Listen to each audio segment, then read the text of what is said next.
배우자의 외도가 발생했을 때 소송, 이혼, 대처, 해결 등은 필요합니다. 그러나 모든 일에는 자신이 그것을 진행할 수 있는 때가 있습니다. 외도로 고통을 겪는 분들은 이 때를 기다리지 못하고 분노와 절망에 휩싸여 무작정 소송, 이혼, 대처, 해결을 진행합니다. 그러면 그 결과에 대한 데미지는 온전히 여러분과 여러분의 아이들이 감당해야 합니다. 첫 번째, 이혼부터 생각하는 경우입니다. 배우자의 외도가 발생했고 신뢰가 깨졌는데 왜 이혼을 하면 안 되냐고 말합니다. 그러나 신뢰가 깨졌다는 이유로 이혼하기에는 결혼 생활에서의 상처와 외도에서의 외상 트라우마로 인해 이혼 후 자신의 인생이 파괴됩니다.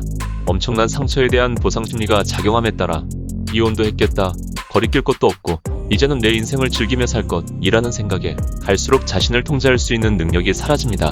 자신은 그렇지 않다고 강하게 확신하는 사람일수록 그 반대급부 역시 같은 크기로 움직이다 보니 더욱 그렇게 되어버립니다. 그리고 나서 스스로는 그럴 수밖에 없었다고 자신을 합리화 정당화시키기만 하면 됩니다. 따라서 이혼을 할 때 하더라도 자신의 외상 트라우마부터 치료하여 회복시킨 후 이혼 준비를 하고 나서 이혼을 결정해야 합니다. 특히 외상 트라우마로 인한 원망과 분노가 치료되고 나면 이혼에 대한 생각이 사라지는 경우가 대부분입니다. 두 번째, 소송부터 하는 경우입니다. 여러분의 가정을 파멸의 위기로 몰고 간 상간자는 당연히 그에 대한 엄중한 책임을 져야 합니다. 따라서 할 수 있다면 상간자 소송도 필요합니다. 그러나 자신의 외상 트라우마가 치료되지 않은 상태에서 소송을 하게 되면 그 소송이 진행되는 과정에서 자신의 외상 트라우마가 굉장히 빠르게 악화됩니다. 소송에 집중하는 자체가 분노와 보복에 집중하는 것이고 배우자 외도에 계속 집중을 하고 있다는 뜻이기 때문입니다. 가뜩이나 떨치려 해도 떨쳐지지 않는 배우자의 외도 사실에 집중을 해버리면 외상 트라우마는 기하급수적으로 커집니다.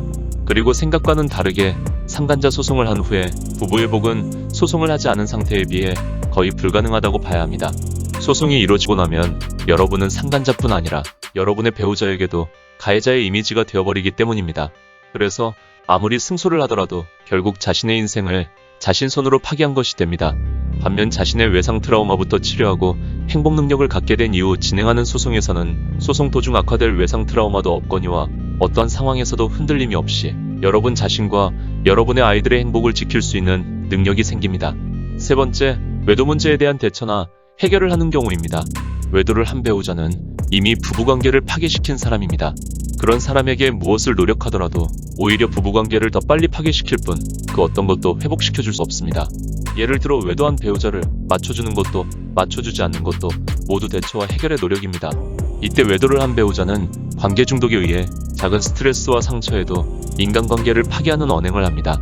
그래서 관계 중독에 있는 사람들은 관계 중독에 있는 사람들끼리만 인간관계가 유지됩니다. 그러다 보니 관계 중독이 아니며 언제나 외상 트라우마의 표현을 하고 있는 배우자의 모든 대처와 해결은 외도를 한 배우자에게 엄청난 스트레스와 상처가 되고 이것은 그 사람으로부터 더더욱 부부관계를 파괴할 구실이 됩니다. 따라서 일말의 회복 가능성이라도 갖고 싶다면 아직은 대처 또는 해결하려고 노력하지 마시기 바랍니다. 대처와 해결은 일단 자신의 외상 트라우마부터 치료하여 행복 능력을 갖고 배우자와 부부관계의 회복 가능성이 있다고 생각되었을 때 그 방법을 진행해야 하는 것입니다. 둘 중 어느 하나라도 충족되지 않는다면 대처와 해결은 깨진 독에 물을 붓는 것과 같습니다. 네 번째, 누군가에게 조언 또는 상담을 하면서 자신의 사연을 이야기하는 경우입니다. 외도의 본질을 아는 사람은 아무도 없습니다. 그렇기 때문에 조언과 상담은 본질적인 해결과 회복에 신락 같은 도움도 되지 못합니다. 단지 조언과 상담을 할 때 자신의 상처와 스트레스를 리뷰하면서 외상 트라우마가 악화되어 일시적으로 편해질 뿐입니다.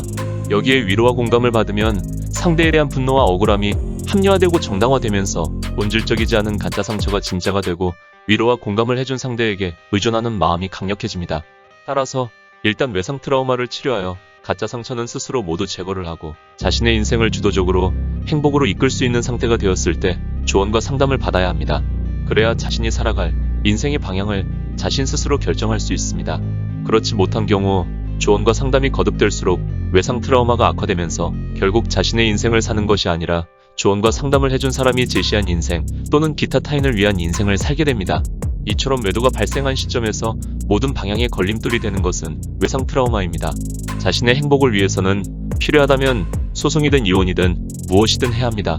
그러나 무엇을 하더라도 외상 트라우마가 근간이 되면 그 결과는 여러분과 여러분의 아이들의 파멸이고 외상 트라우마가 치료된 이후 행복 능력이 만들어진 상태라면 무엇을 하더라도 여러분과 여러분의 아이들이 행복하게 살아갈 수 있는 노력이 됩니다.